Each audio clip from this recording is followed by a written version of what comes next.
Yeah, I get right to the racks. Then I make that shit back. Run up on me, get shot in the back. It's Jerry TV, man. Today we got Pops in the building. What's up? What's up? and today's special guest on the channel, man, straight from Northern California, Jaleec. What's going on? Hi, you guys. I'm doing well. How you doing today? Good. How are you guys doing today?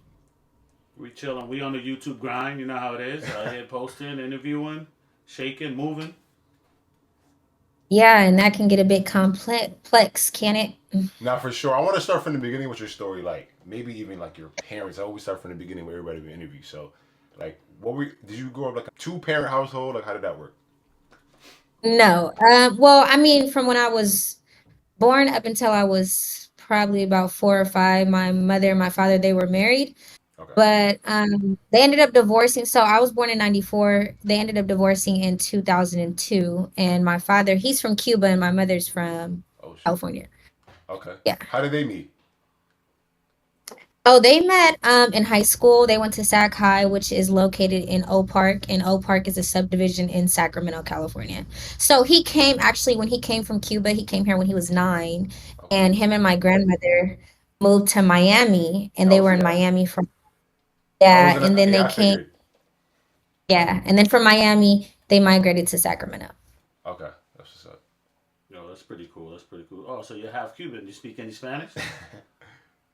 Yes, I am half Cuban. I'm half Cuban, but no, I'm not fluent. Just like I can understand it, but I know it's so sad because my grandmother doesn't speak any English.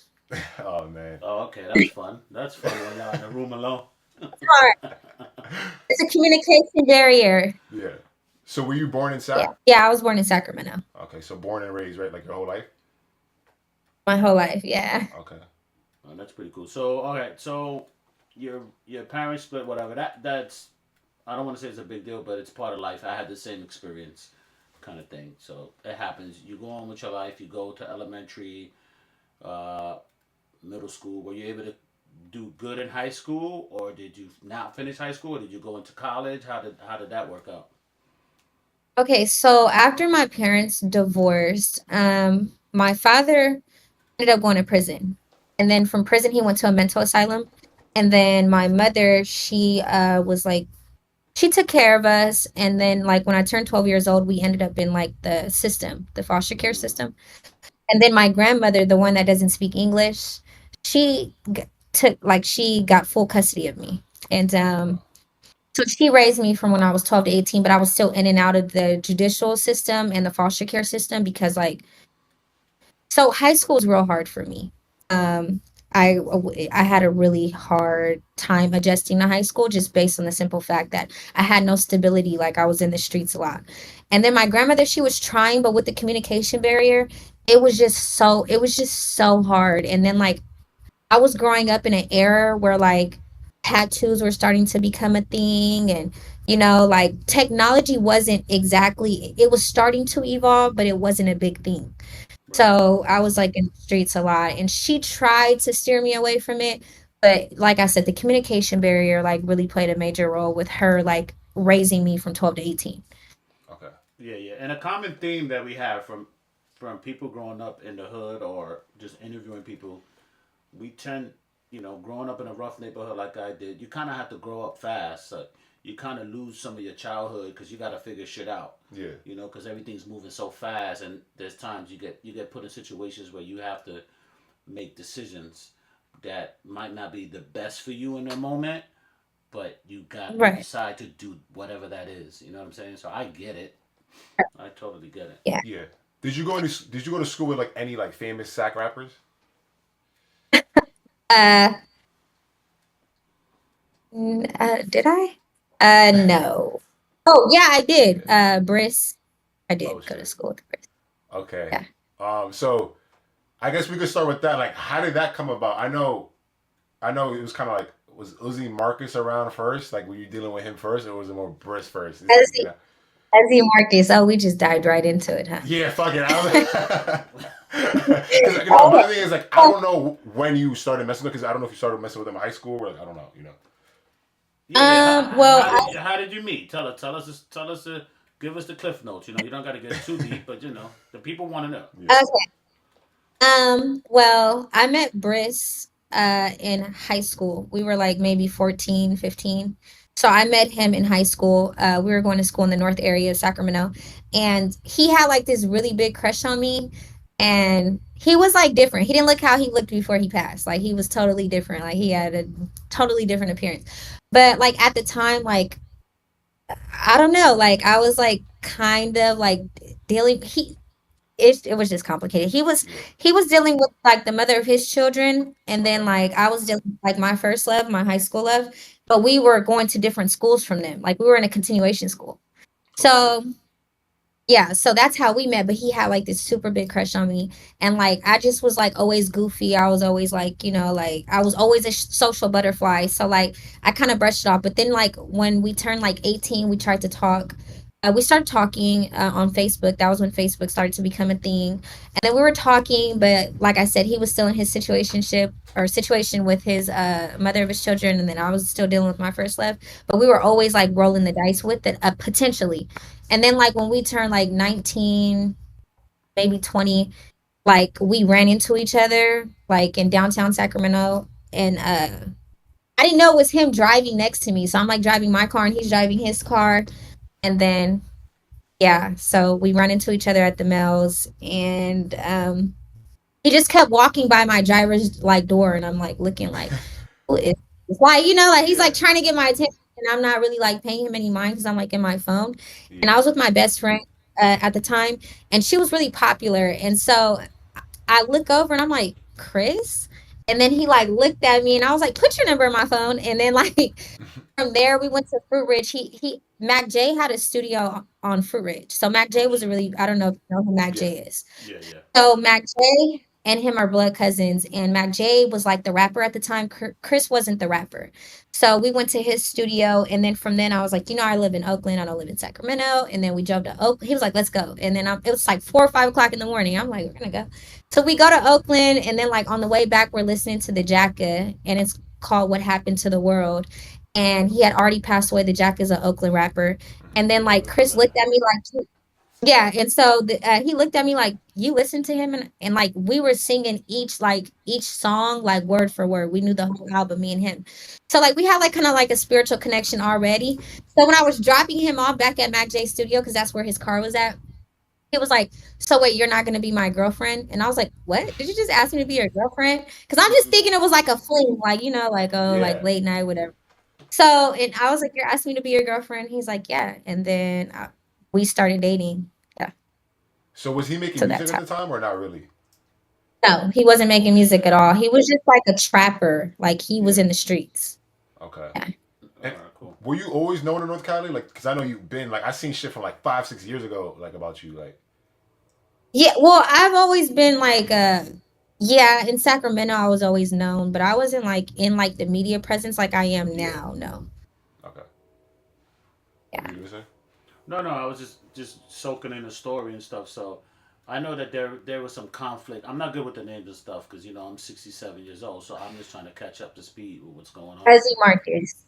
Yeah, so Uzzy. Uzi Marcus. So you were dealing with Uzi Marcus prior to him, or is that your Ezzy. first love? Was that is Uzzy. Uzzy? Uzzy. Uzzy. No, I what's the can't- correct Ezzy person? Marcus. Uzzy. Uzzy. All right, I want to Ezzy. say it right, Uzzy. All right. Okay, so that was your first love in high school. No, Okay. I was dating a football player. I didn't even date like people in the streets. Like I was dating a football player. He has a bachelor's degree. Like, but I was in the streets. But no, I met Marcus after Chris. Oh, okay. Okay. Okay. I feel like the blogs get confused, right? Am I bugging? Like the documentaries? Have you seen those documentaries Me? about you? Yeah, like the story of Bris and all that stuff. Like how they mention you, like you Well, come up. yeah. Yeah. Well, honestly, those are all false narratives. Like they don't know the reality of it. Swamp Stories kind of got it, but they still had it misconstrued in regards to the information. Like I didn't get with Uzzy Marcus to make Chris mad. Like that was Mm, never my like I believe in culture, morals, principles, respect, like that doesn't even make any sense. Like, like I mean, I guess you can say it makes sense, but Chris wasn't even a rapper. Marcus was a rapper. He was rapping with Mozzy. So when I got with Marcus, Chris was never in the in the music scene, and I didn't even know Marcus and Chris were at odds. Oh, so you weren't really familiar with the beef like that? Like you kind of knew what was going on, but you didn't. No, So no, and so you're Chris like wasn't even like you're square kind of like you know how they say in Cali, like you were square back then. no. Oh, okay. Well, no, I am a square because I'm not a gang member. Yeah, But they, that's our definition of square. I know square might be offensive to some people, but it's either you're in that world or you're not in that world. no, but isn't square like also like I'm not saying you were like you know, but like a girl could be like walking a blade. You're not a square though, right? Yeah. Oh yeah, I don't walk the blade. No, not you, not you, not you. I'm just saying like in general. Oh yeah, well to us like a square is honestly you can consider me a square, yes. Yeah. Okay. A square to us is like working, going to Yeah. college, not doing anything extracurricular in regards to like criminal activities. Yeah, so I guess you can say yeah. Okay. That makes sense. Yeah, that's pretty cool. So you meet Marcus, whatever, and I guess it's after. So you were already done with Chris at that point. You guys had some kind of breakup or something. Yeah, Yeah, because well, we me and don't. Chris, Mm-hmm. Go ahead. no, go ahead, you're fine. That's it. No, I was gonna say we don't really know that. Why were they even beefing? Like, what's their beef? Just because they're from two different hoods? Well, honestly, the beef between Chris and Marcus, which is Briss and Uzzy Marcus, it wasn't between them. Their beef didn't start until me. Oh shit. The, Mm. the beef the beef with Chris and Marcus was really behind me. But Marcus's best friend was beefing, like Marcus's associates were beefing with Chris's associates. So when I got with Marcus, that was just that Chris and Marcus didn't have a beef. They didn't even know each other. Oh wow, yeah, Wow. it's pretty interesting because the Cali culture, the loyalty is so deep. Because we know that Mozzy has his ops, right? Yeah. And like Yeah. you have the Mozzy side, and And the then you have CMO. and then CML side, and that's it. Like either you're on this side or you're on this Is side. that correct? Because I know you know more than us. Yeah, no, that's correct. So it is divided like that. Absolutely. Yes. Okay. Yeah. But Chris, he wasn't a gang in my eyes, he wasn't a gang member. In high school, he wasn't a gang member. So like this new gangster persona image, it was all new to me. Okay. You know, he was always getting money, like he always was into fashion, like that was his thing. You know, what he did, the extracurricular activities he did outside of me knowing him, I was oblivious to it. So yeah, there's a Mozzie side, there's a Lavish D side, but Chris and Marcus's beef didn't stem from Lavish and Mozzie D, and that's where Lavish D and Mozzie, I'm sorry, Yeah. it didn't stem from that. So when they cover the story on Briss and Uzzy Marcus, they have everything misconstrued. And then they always put Mozzie and Lavish D as the face of it, and because they're so biased when it comes to Uzzy Marcus, they'll put Lavish D, Mozzie, Briss, and then a random Mozzie member like Babyface Gunna. Like he doesn't even have anything to do with this, but because so like they're like everybody's biased when it comes to Ezzy Marcus, valid because you know what whatever. But if we're talking about active gang warfares, Lavish D and Mozzie had their own, and Briss and Ezzy Marcus had their own. So if you guys are going to talk about California politics or Sacramento specifically, make sure the facts are not you guys. I'm not. This is not Yeah, we pertaining to you got guys, you. but I'm We got you.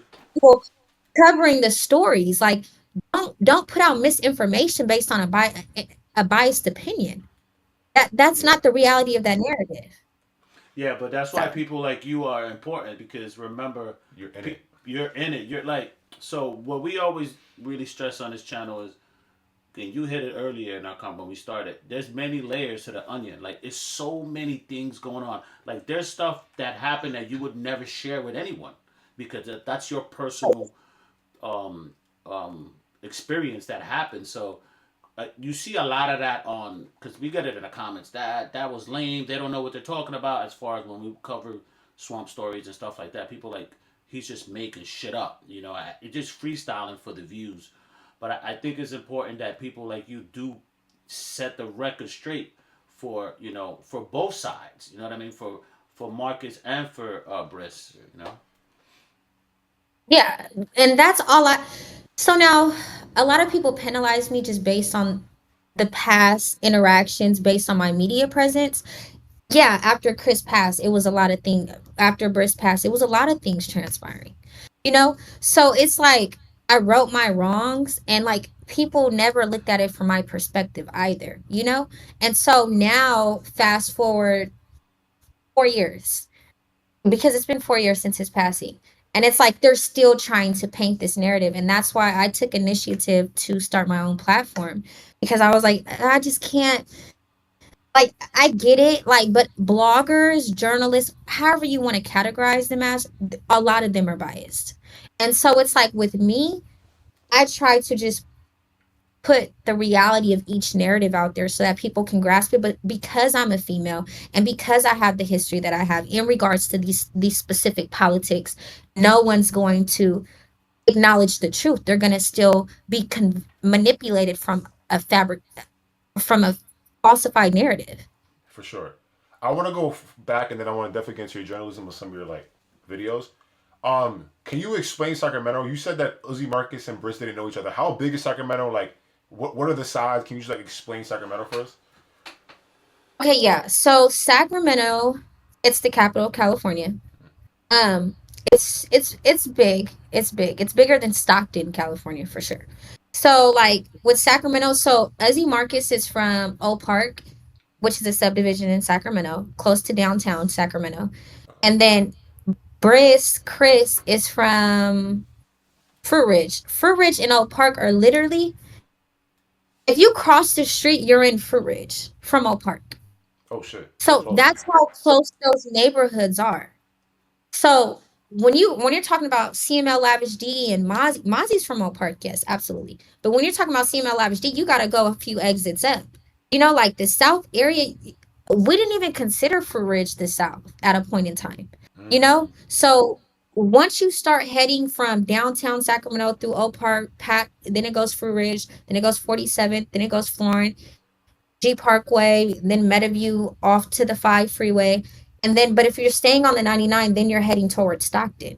You know, so that's the south.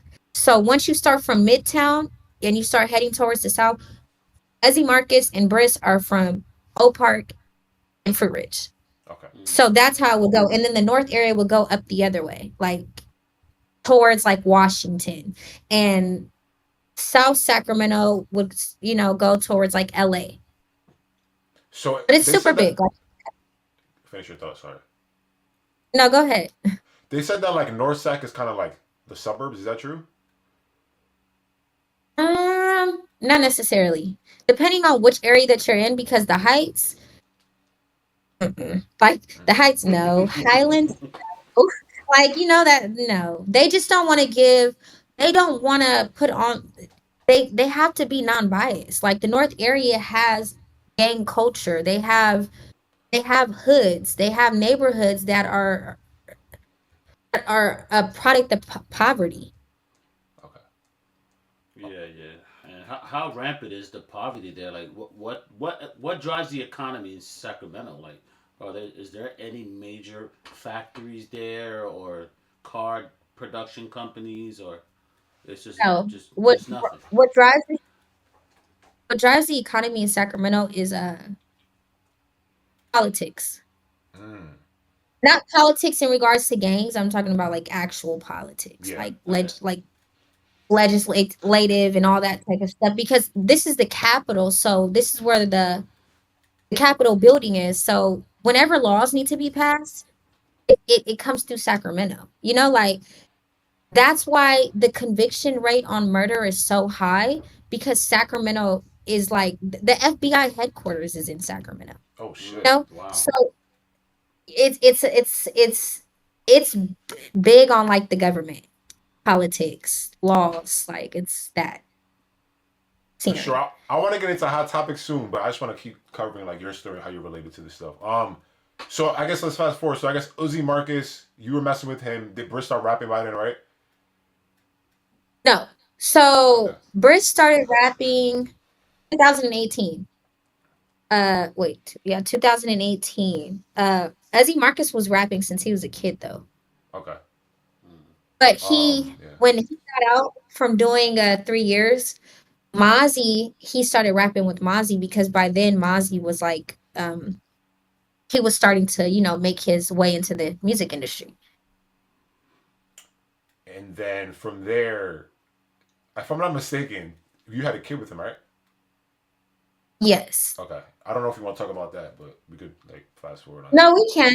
Okay. Yeah, that's the father of my children. I have a daughter and a son with him. Okay.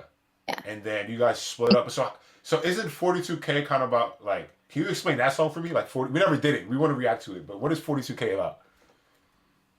42K, it was what started the rap beef between Uzzy Marcus and Bris.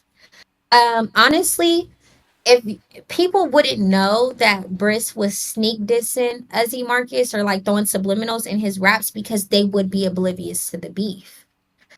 With me being the common denominator, obviously.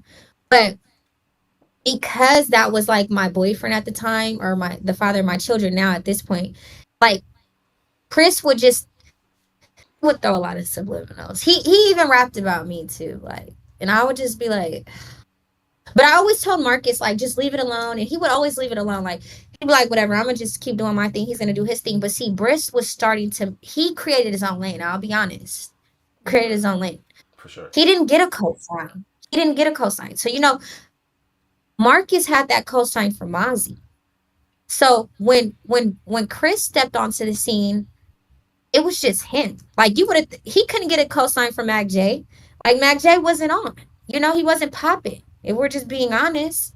So Chris built his platform from the ground up, and he just started to create his own lane. But in a lot of songs, like in Panhandling, he was throwing subliminals at Marcus. Even me. Not like with me, he didn't really say too much. Like he was just like real subliminal. Izzy Marcus and telling him like, I need you to diss Briss. Like I need you to diss Briss. And me and Marcus were living together at the time, and I was actually pregnant with my son. And I remember Marcus coming inside of the house like real uneasy, and I was like, "What's wrong? Like, what's going on?" And he's like, "Oh, nothing. I don't want to talk about it." And I'm like, "Well, you have to talk about it because I can tell something's wrong." And then I wasn't even pregnant with my son yet. I didn't get pregnant with him until a couple of months after, because this was February of 2019. I'll never forget this.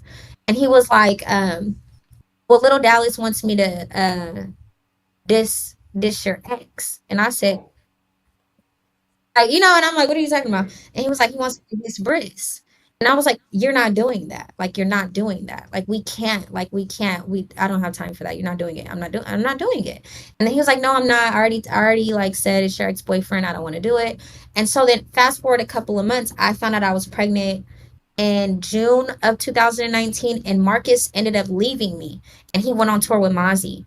And so he was gone for like 2 months, and then I don't know what happened because me and Marcus were not together, but I know 2 months after that, no, a month after that, I seen Chris in Quick Stop on Fruit Ridge, and I was like, he was like following me around, and I'm trying to get away from him, and then like I don't know, ironically, because me and Marcus were at odds, him and Marcus had just got into it earlier that day on Instagram. Oh So wow. the day that I seen him, it was so crazy. So he might have thought that I was being like weary because of the static with him and Marcus earlier that day on Instagram, but I was literally oblivious to it. So I found out the next day, and I was like, "Oh my goodness, are you serious?" And I'm like, "That's probably why he thought I was being weird." But I wasn't being weird because of that. I was just being weird because I had my daughter, and you and Marcus are going back and forth, and that's just weird to me. So the next month, the day that I found out I was having my son, Marcus drops 42K. And when he drops 42K, I remember calling him. He drops it right after I'm telling him I'm having a son. And I remember calling him, and I said, "What are you doing? You're so stupid. Like, I can't believe you let them manipulate it. Like, I can't believe you let them manipulate like the situation and do this. Like, you know how I felt about it." And like we're arguing now. And then I hang up. He calls back like a minute later, and he's like, "So stupid." And I was like, "What are you talking about?" And he was like, "He just posted you." And I was like, "He posted me?" I was like, "How did he post me? I haven't been with him in a long time." And then he was like, "Go look at his page. Go look at his page." And he hangs up, and he posted me playing him and G Man's song. Then yeah, it went from there. Damn. And then that was what year was this again? 2019. Okay. So I'm a little confused. How did he get you playing that song? Playing G Oh, Major.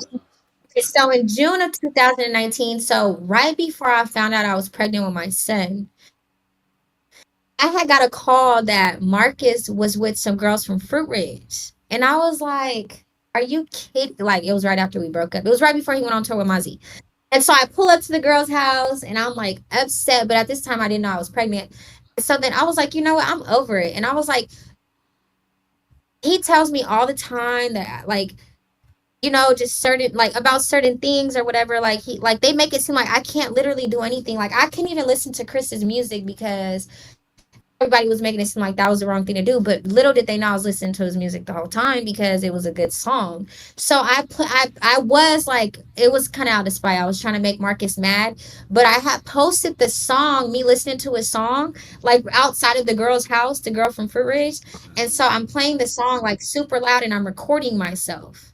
And so I posted to my Instagram and I tagged Chris, but I don't even see how I even got the notification because right like 2 minutes after I posted it, everybody from Frank Loan started to DM me, which is like where Marcus is affiliated with and who Chris was like What having they static with. what were they saying? They're like, "What are you doing? What are you doing? Why would They're you like, do what are you that?" doing? It's like Right, literally right. 2 minutes. So I deleted it. And then like Chris DMs me like a minute after that. And then when he DMs me, he's like, "What did you post?" And I was kind of shocked that I was like, "How did he even?" Because we haven't talked, not on that Instagram that I was on. So I had a whole new Instagram at that point. So I was like, "How did he even see that?" And he had like 20,000 followers at this time, and I only had like 3,000. So Yeah. I was like, "Okay." Then he DMs me like, "What did you post or what did you delete?" And I was like, "Oh, nothing. Like it was nothing." Like I'm thinking in my mind he never seen it. And then he was like, "No, tell me what you posted." And I was like, "It was nothing." He video chats me. And so I answered, and I'm like, "What's going on?" And he's like, "How have you been?" And I was like, "I've been good." I was like, "It's been a while." And then he was like, "They didn't want me. Now I'm hot. They all love me." And I was like, "I don't want you. Chill out." Like, you know what I'm saying? Like, that's what I Right, told him. right, right, right. And then I was like, "I don't want you. Chill out." Like, and then he started laughing, and then we like talked for a little bit, and I was like, "Well, I gotta go, okay?" Because I was like going through things with Marcus, but I knew Chris still had those feelings for me, but I just couldn't ever go back to him because just of the situation. It was just a lot of stuff that played a role. But Well, that and so the whole it was complicated, but you have feelings for him as well, so there was some kind of connection there. yeah, I mean, we still have feelings for each other, yeah. But because of like how Chris felt, I knew that he would never look at me like I couldn't even before I started to have kids with Marcus. I knew he would have been spiteful. So he ended up screen recording that video. Moral of the story, he ended up screen recording the video. And he kept, and I knew it. I always knew it. That's why I never double back on Chris because I always felt like in my heart he would just be trying to one up on me. So when Marcus dropped 42K, little did Chris know I'm literally trying to stop them from rap beefing the whole time. And then he posted the video and it went viral like everywhere. That's crazy how they spin the narrative though. How they said it was kind of like your fault, but you were trying to stop it, right? Yeah, no, I literally tried to stop it. Marcus wasn't even feeding into it. Like when me and Chris first, I mean, when me and Marcus first got together, Chris would come to Marcus's Instagram and like all of our pictures, and he would DM me all the time. Like when he went to jail, he would call me or he would have his cousin try to get in contact with me. And like, I mean, I was heartbroken because he had a baby, another baby with the mother of his children. So he was lying to me the whole time. So literally me leaving that situation was just me respecting, like I could have stayed, like anybody could have stayed, and I could have been his second baby mom because he ended up having another baby with another girl, but he was still with his first baby mom because when he passed away, that's who was in the video, his first baby mom. So do you get what I'm saying? Like he would Yeah. have still been dealing with this girl. Like maybe things would have been different if we were together. Maybe he wouldn't have been a rapper. Maybe him and Marcus wouldn't have been at odds. Maybe things could have went totally different if I probably would have stayed. But if you see that video up until his last breath, when that chain of events happened, he was with the mother of his first two children, not the second one. So that girl had that baby and he passed away with the mother to his first two children. Right. So that goes to show I got away from that situation knowing that he was never gonna leave her alone. Right. Okay. So what was like was Briz like very known before he passed? I know a lot of people kind of like blow up after they passed. Like how big was he? How many followers he had? What was his views? No, no. Well, he wasn't a rapper. He didn't start rapping until 2018. He didn't blow up until 2019. Okay. And then he passed away in 2020. His career was short-lived. You know, like so at the time of before his passing, I want to say around the time of his passing, maybe about 19,000. You can't quote me on it. So Yeah. I don't want them to penalize me in the comments because Yeah. that's what they do. Like, no, he had this many, but I don't know. It was probably like 19, 20,000, like around there.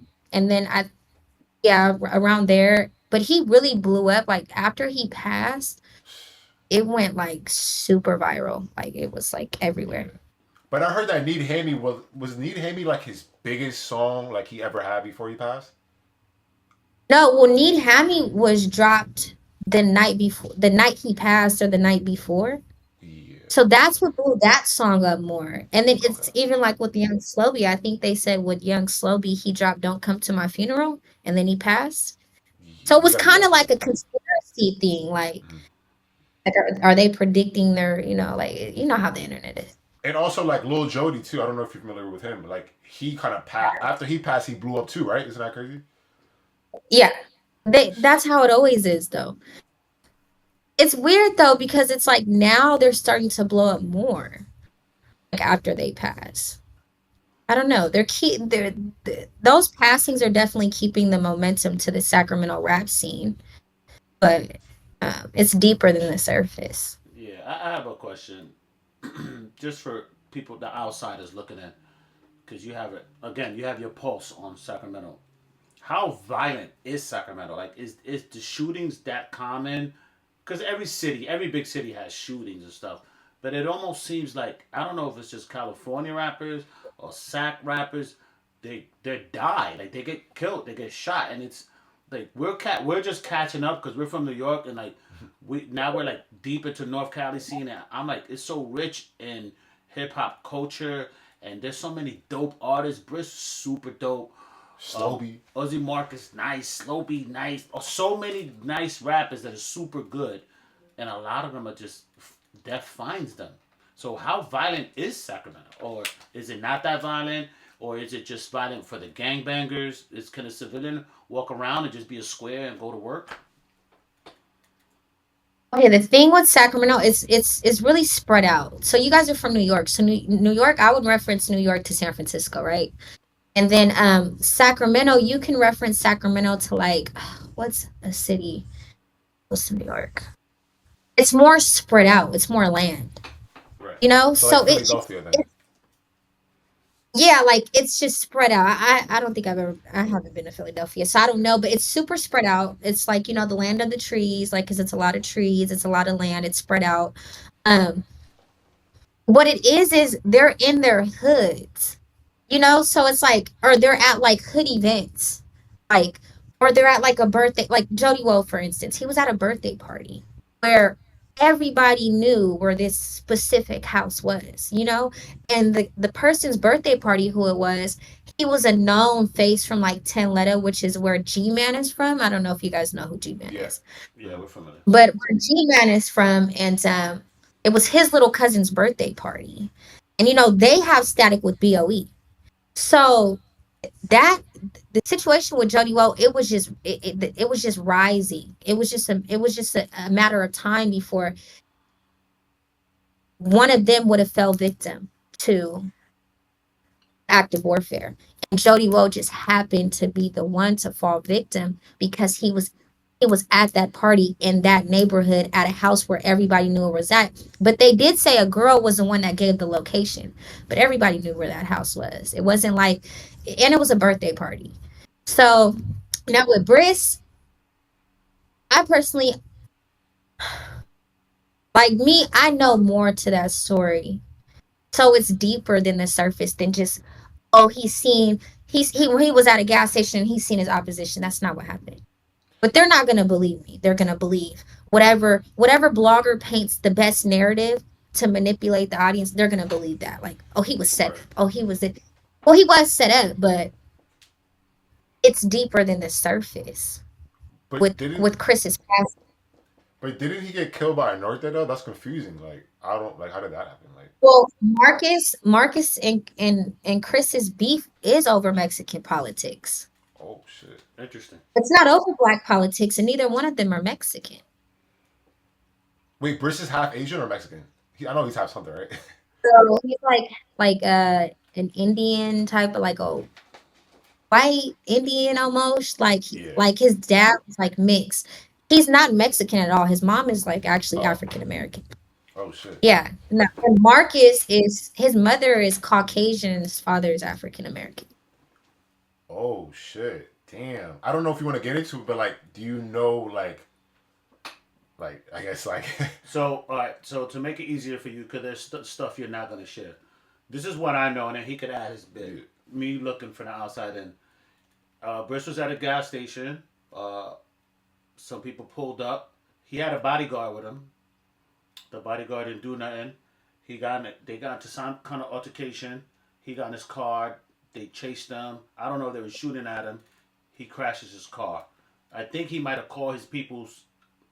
on the way there, right? On the way there. That's all. That's from the internet that I seen looking from the outside. And I don't know if you want to add anything to that. No. No, that's yeah. the cliff notes. You know what cliff notes are? Like not the whole story, just From the documentaries we seen. Right. Okay. That's what. Okay. Okay. You guys have to understand with the whole Briss storyline. Once he passed away, there was nobody to carry that legacy on besides EBK. Right? We can say EBK Young Jock did his thing. You know, I can't give all my flowers to Mac J because Mac J is painting the false narrative. Nobody's going to talk about that. You know what I'm saying? So I was trying so hard to not dive too much into this, but let's just go ahead and lay it out there. You know what I'm saying? Like, let's just go ahead and lay it all out there. It's deeper than the surface. Mac J was supposed to be at that gas station. He doesn't want to talk about that though.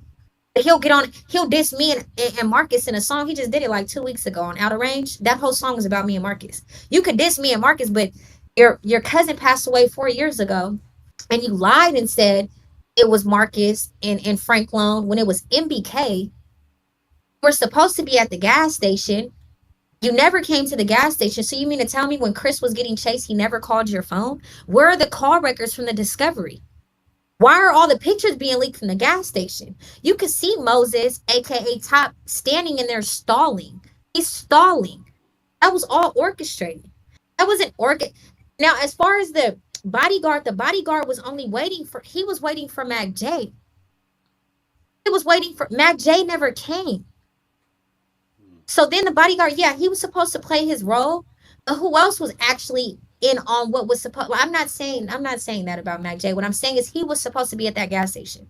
Right. I'm sure Chris called. I'm saying like it's deeper than the surface. They want to paint this narrative, and Mac J saying that Joe Bread told, and Joe Bread is saying that Mac J told. Y'all both told. I'm saying like Mac J's his phone number is listed as his name instead of his name on the discovery. So it's like with Chris passing, you got to understand that's their storyline. That's Mac J's storyline. Like the fans are gonna think, oh, he's doing this for Chris. This is for his kids. His family reached out to me on his father's side and told me his kids don't see that money. The mother of his children wouldn't do the testimony. They wanted her to testify and say certain things and lie, and she wouldn't. And so they cut her off, and they cut off his son and his daughter. They only mess with his youngest daughter, which is from another girl. If Chris was here today, he would not be doing Adriana like that. Nobody wants to talk about the reality of what's really going on, though. Then they're saying the money is going, Chris is passing, all the money from his channel is going to his kids. How? You guys cut off the mother of his children because she wouldn't testify what you guys wanted her to testify. So when Chris passed, it had nothing to do with his cousins or beat the guy up in the mall 2 years before that. No, that was orchestrated. Chris met up with MBK prior to that. He was trying to throw in the white flag. I'm gonna just be honest, because Chris he didn't want to funk with MBK. They were gonna do that to Chris regardless. Chris met with them. They made it seem like it was good. Oh, okay, it's cool, whatever. I'm saying we're gonna let it go. That's what happened. It's deeper than the surface, and that's what bothers me with these bloggers and these content creators, because it's like you guys don't know anything. It's deeper than the surface. Like it's Yeah, just it's yeah. too deep, but they're never gonna. It's just too So deep. a question, because who is MBK? Like, what is the MBK? At least tell us what MBK stand for. I mean, we don't want to have to go into the whole story on who it is or who they are, but just so that people know. There's no point in even knowing about who they are because they're not rappers. But MBK stands for My Brother's Keepers. Okay. They're from Valley High, so they're like you wouldn't even know them because they just get money. Okay. Right on. So and then I guess so there was a Mexican convicted for his murder. He got life. So can you talk about that? So yeah, he that was Moses, aka Top. He was from MBK. So where were you when Bris passed? Like, how'd you hear about it? Like, where were you at? Stuff like that. I was actually in North Highlands at my friend's house with my daughter. He had my son. And then my friend woke me up off the couch and said, Bris just died. And I said, what? And then I said, Bris, what are you talking about? He was like, Bris, like your ex-boyfriend, Bris, Chris, get up. And I was like, and I like jumped up and I remember calling Marcus. And like, I was like, Chris just died. Where are you at? And he was like, huh? And then I'm like, Chris just died. And he was like, what are you talking about? But he already knew. And Mm. so, was like, well, just be careful because you have the baby. I just had my son. My son was born 3 months before he passed. And then he had my son, I had my daughter. And then, like, I want to say about 5 minutes after we get off the phone, he's going live. And then the distance So, starts, right? yeah. Okay. And then I know you had like a music career going. I know. Have you been dropping music recently or not? No. Okay, so that was like a phase. I know everybody has that rap phase of their life. Like, what was the Yeah. first song, and how did that come about? Who got you in the studio? Okay. I'm sorry. Sorry. Okay. My rap career. Me and Chris started rapping the same year. We both dropped on Rap Shack. Marcus was actually in prison at the time. And so me and Chris were like cheerleaders for each other. So I dropped my first song, he dropped his first song. We were like just very supportive of each other. Nobody knows that. And so he kind of was pushing me to like keep rapping. Like we were like still cool, like a little bit, even though we were still okay, we were still cool. And so he was pushing me when Marcus was in jail. So I started to go viral like in Sacramento. And Chris, like Marcus heard about it in prison because everybody was talking about me.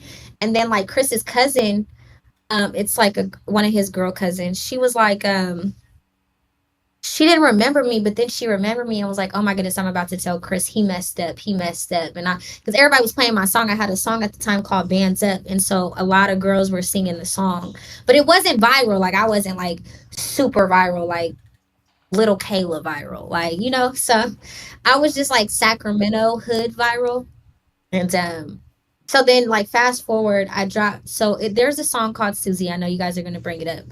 So Susie, it was made probably a year before Chris passed, and then after his passing, it was a lot. It was a lot going on. It was a lot going on. They were posting like pictures of my son with bullet holes in his face.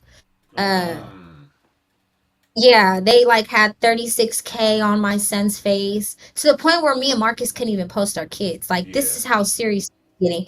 So me just being a mom, like.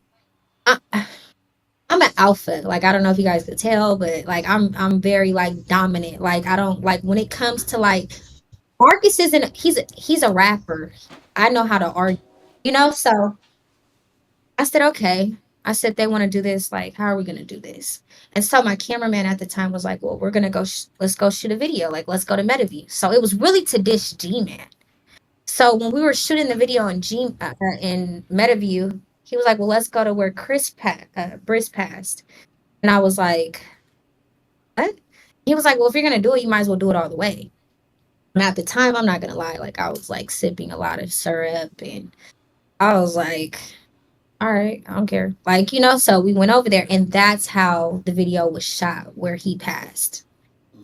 Oh shit. So, do you regret that now? Yeah, absolutely. Yeah. Hmm. Like I regret Yeah. yeah, it was still my ex-boyfriend. Like it was just at the time, like it was like, okay, like the whole world's against Marcus. Now they're coming for my son. They weren't coming for my daughter. It was just my son. So I'm like, he's a literally a baby. Like he was just born in 2020. So now it's like, okay, like, and then like G-Man is arguing with Marcus on live, and they keep posting me. They're like trying to use me to make Marcus mad. They're bringing my son into it. Now it's getting to a point where now I have to step in. Now I have to get disrespectful. Now I could show. Let me show y'all how evil I can get. You know, it was like they were pushing me to that point. You Like just nobody it know. Like spun out of control so fast, right?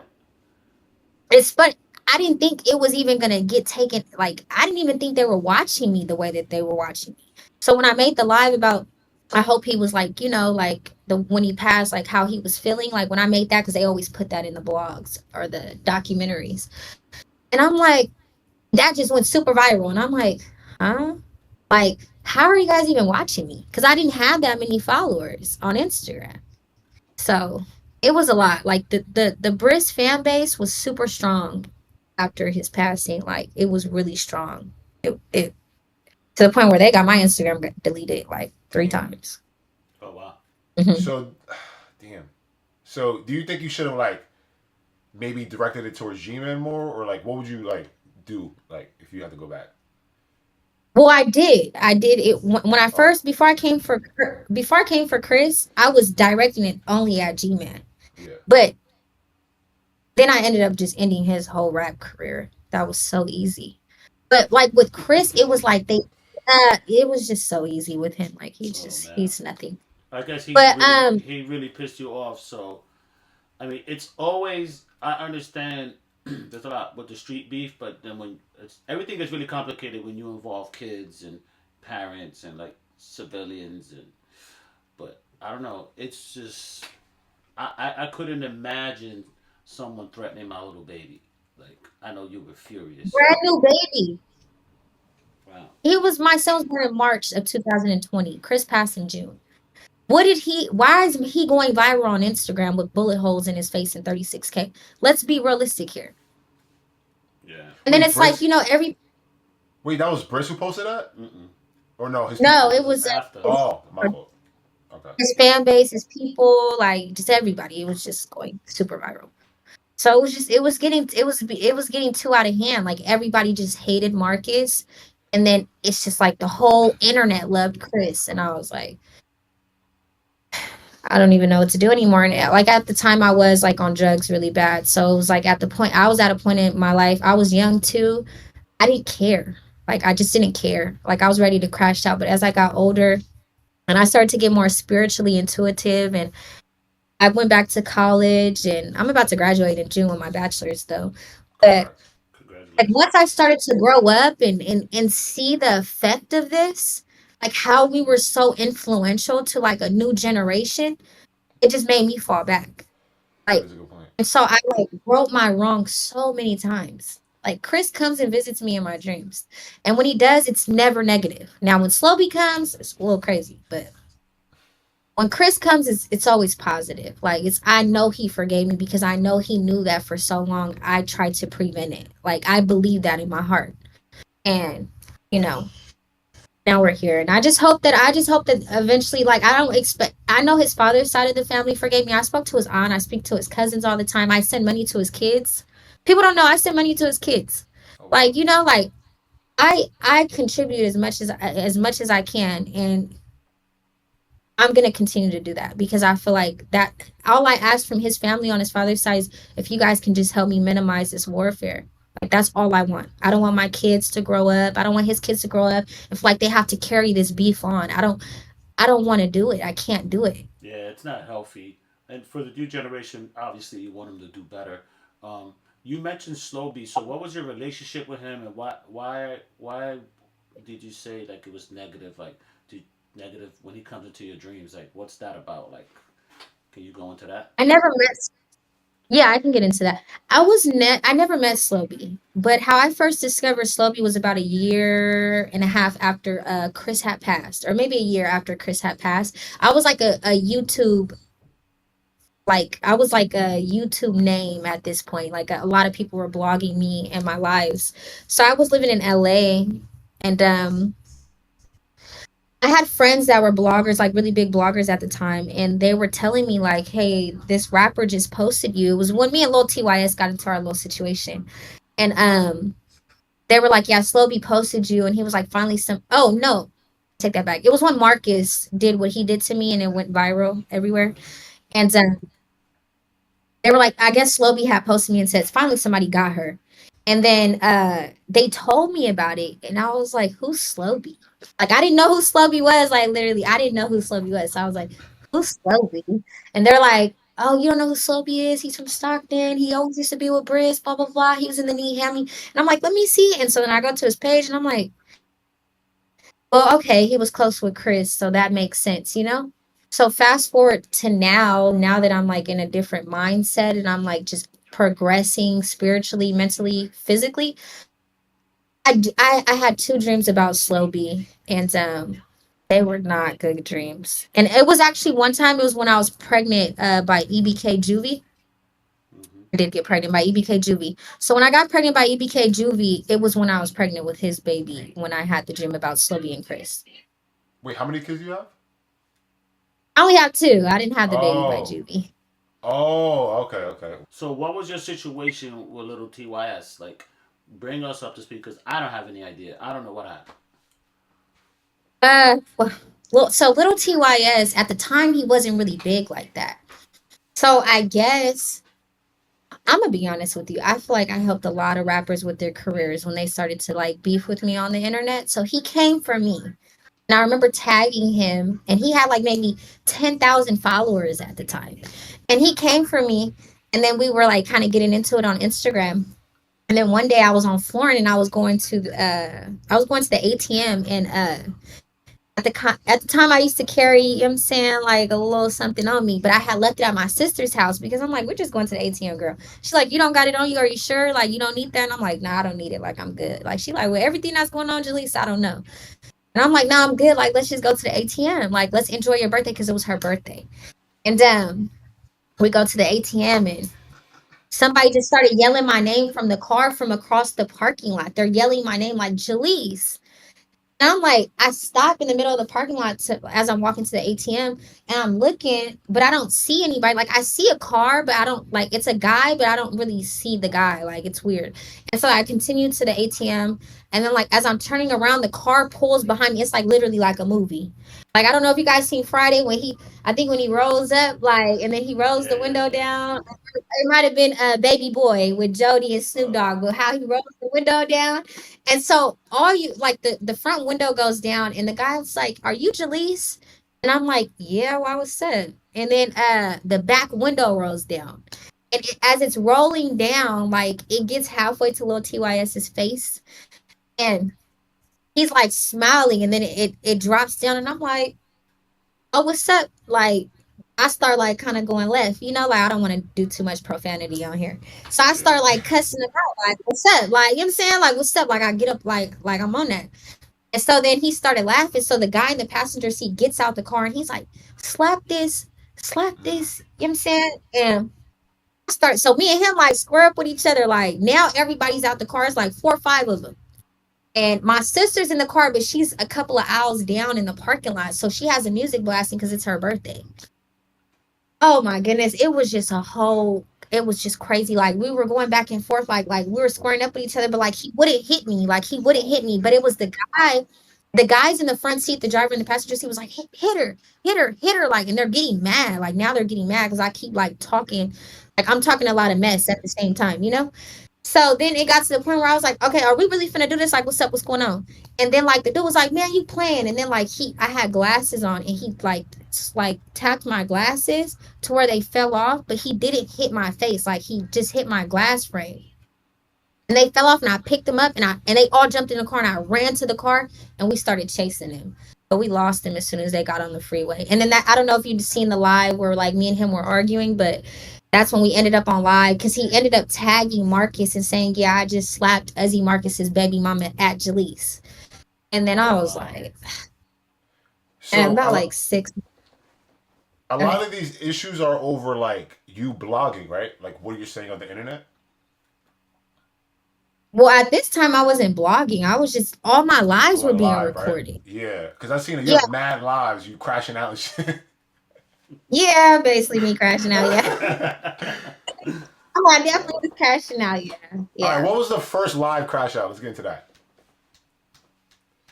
I think the first live crash out was when I was like, with Chris and the blood. Like, was he like him choking? I think that was the first one. You link up with Slowby's BM. How did that happen? Oh my goodness. Yeah, I was doing my research. I was like, hold on. Bree, shout out to Bree. I love Bree. I think she's misunderstood. I mean, she did. Okay, the whole her and J-Bo, EBK J-Bo thing was not justifiable.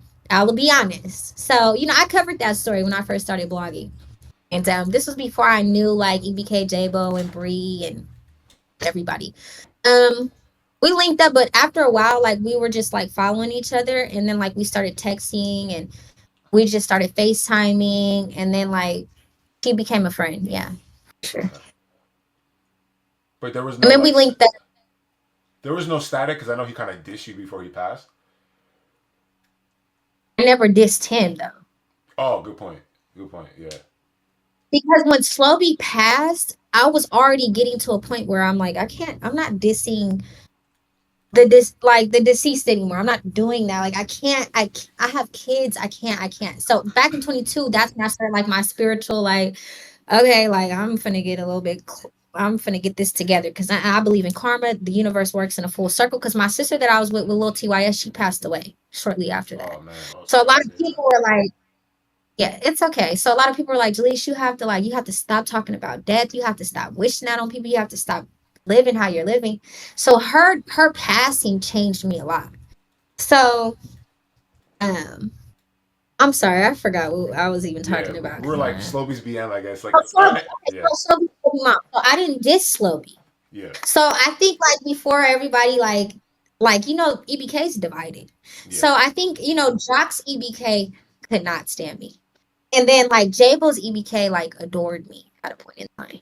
So Bree was she had her little situation with EBK Jabo, and then like yeah, so like it was just basically like I just understood her, like Yes. like we all make mistakes, like people grieve different, like I don't know, like I feel like the internet did her how they did me, but I don't know, I wasn't with like like if something happened to Marcus, like I don't like I wasn't like, God forbid, but I don't like everybody's situation is different, but I understand because with the Chris narrative, they were kind of doing her with the EBK Jabo narrative. So I just kind of understood where she was coming from, like as far as the media coverage.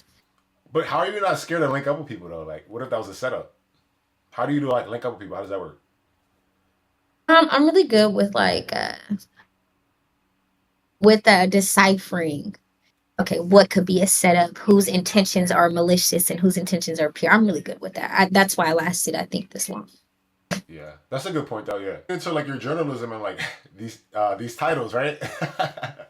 Like some of your titles are people would say like could be incriminating. Like, can you speak on that? Like, So you have to understand, I'm really connected mm, to a lot of people. So it's like, and then people fail to realize too that as a blogger, we don't go looking for this information. We don't go looking for this information.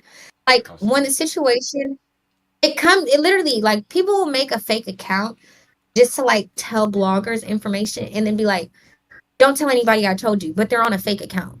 Like, and then they'll delete that account and now the account's gone. Or like, bloggers like, work with other bloggers. And then like, I do have close relationships with certain people. So, um, most of my information is accurate. Okay. Um, Yeah. I'm gonna mention a couple of names. I just want to give you like give us an opinion on them and like what should we know about them. It could be like street beef or just like anything. So, first person, what should we know about like DB by the bag? Oh, DB bada bag. DB bada bag isn't involved in the politics. Mm, I think he has his head on straight in regards of staying clear from that. But when I think of him, I just feel super bad for him because like they're trying to force the politics on him because he I has heard like about that. a name. Yeah. Yeah. To pick a side, basically, right? Yeah. I think I might have saw an interview Yeah. with him where he was saying like, "Yo, I'm just here for the music. You know, I'm concentrating on my career." Because everyone always asking questions. Cali's very deep rooted. The South and the North is very deep rooted with the gangs. The culture is like generational. You know. Yes. And they feel like because he mentions Jody Woe a lot in his songs, that he has to stand on that. And then I think one time it was something that I covered with DB Bada Bag and Mozzy. He had gave Mozzy his flowers, and then like the next day, Mozzy posted the man that would be convicted for the passing of Jody Woe. You know, For sure. basically like taunting DB Bada Right. Bag. And I would just be like, and so then Lavish D would get into it with DB Bada Bag, and there was just this whole theatrics on the internet in regards to like DB Bada Bag, me covering the story, Lavish D, Mozzy, man that caused the passing of Jody Woe. It was just a lot. Like it was a lot. I feel bad for him though, because he doesn't deserve. I don't think he has to do that. He doesn't. He doesn't have to. Okay. CML.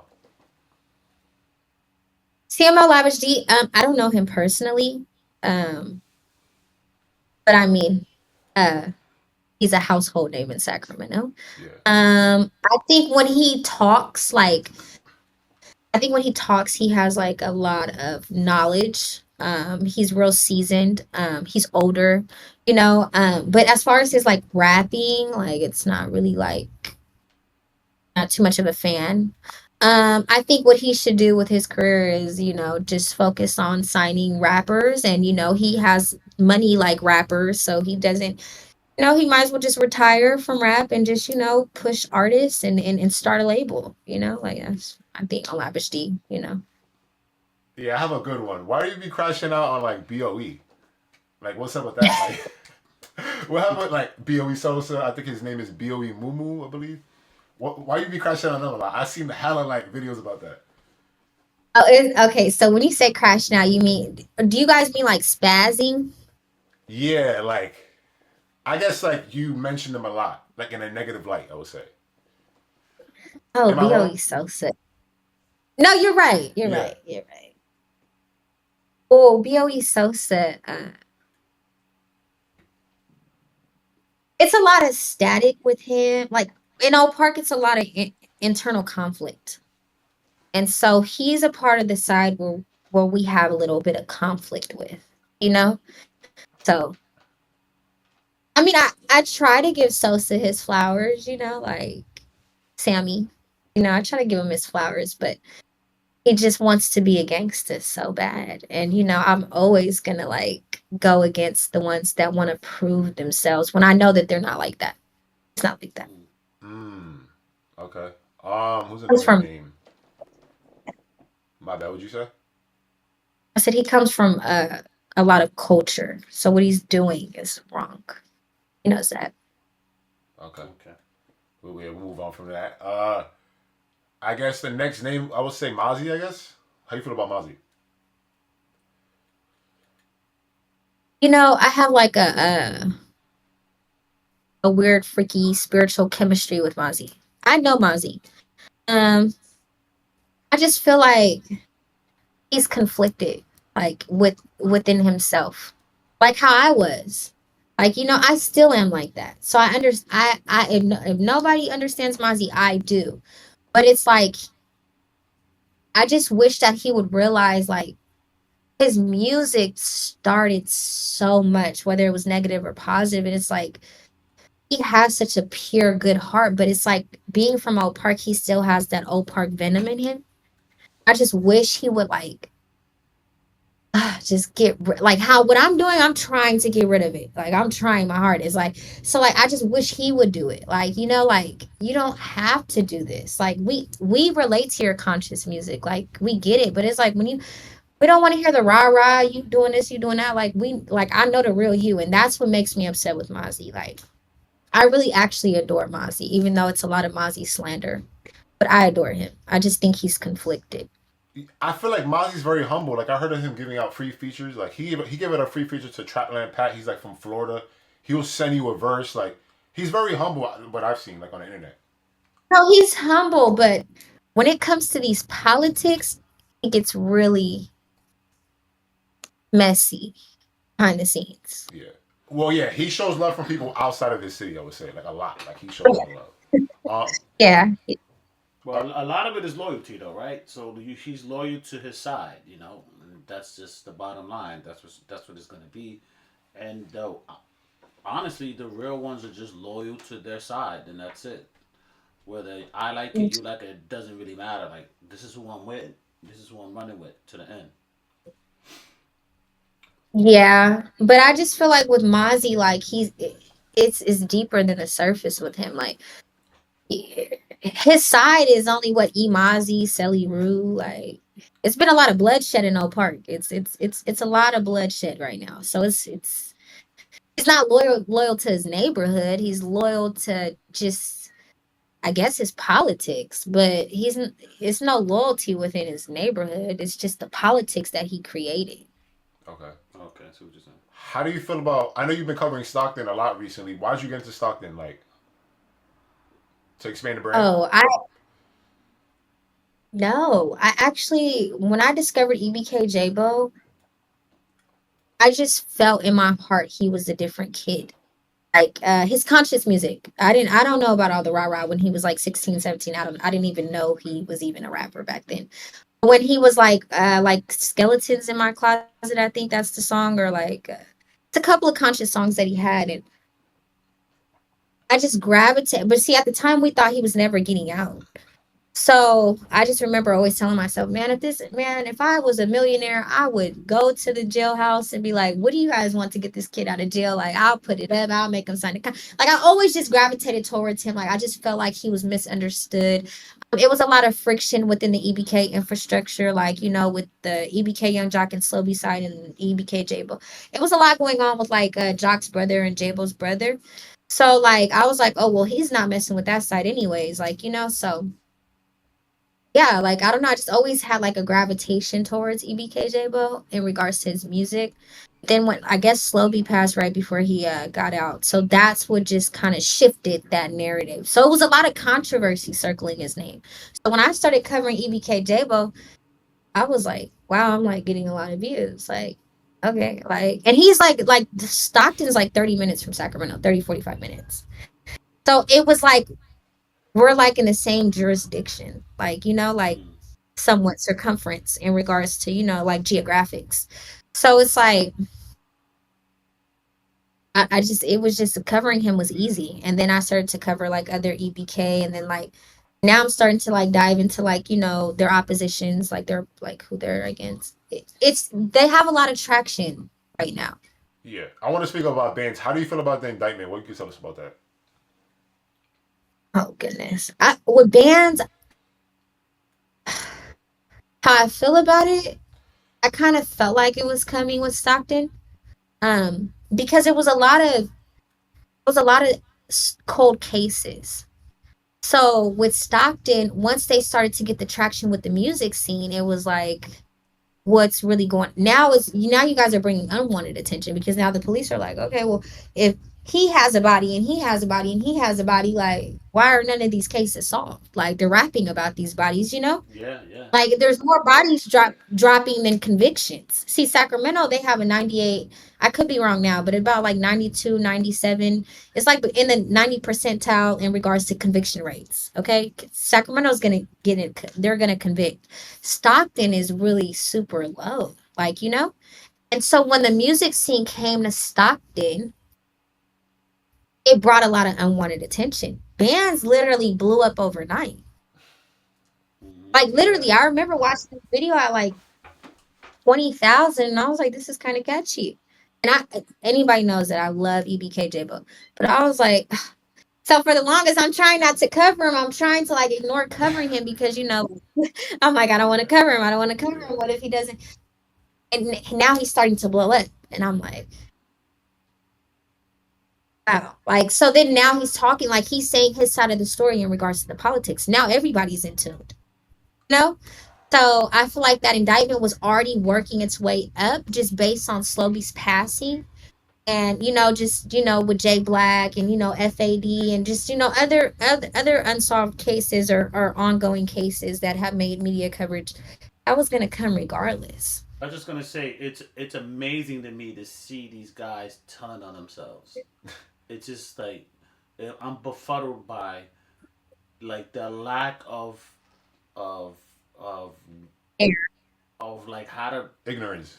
not even the ignorance, just not even having the capability to say what you need to say, but not saying it just outright. Like your man got gunned down on this block on this date. I didn't do it, but I was on the plane when they did it, and I'm like, he's straight plugging the cops right to them. Like go. You were on the Literally. plane. But who did you text? All right, you text this person. All right, let's ping their phone. They were on that block where the guy got shot. And it's over and over. And it's not just Cali. Word. We cover everywhere. We cover Detroit, Jacksonville, New York. We Houston. cover Houston, United Kingdom. We're in Europe doing, and it's the same thing. This generation is ill. It's just ill to me. It's like makes me sick in the stomach. Yeah, no, they literally rap about everything. Like, so it's like when we cover it, when we decipher the lyrics, now we're the police.